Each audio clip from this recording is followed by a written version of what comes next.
لو اداك السرعة دالة في الزمن وطلب منك المسافة أو إزاحة ولسه اتلخبط منهم، بمنتهى البساطة على الآلة الحاسبة لو ادانا علاقة ع بتساوي 6 - 2 ن وعايز المسافة خلال 5 ثواني، بنعمل علامة التكامل.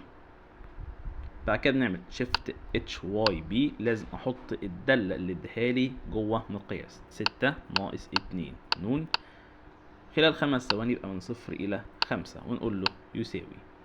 تقريبا الناتج هيطلع 13. كده انت جبت المسافة. لكن في حالة لو كان طلب الإزاحة بنشيل علامة ال HYB تماما وبنكتب الدالة على طول مباشرة، يبقى 6 - 2 ن ونقول له على طول يساوي، يبقى 5. كده انت جبت الإزاحة. فلو طلب منك المسافة هتحط دالة السرعة جوه علامة المقياس مع علامة التكامل المحدد.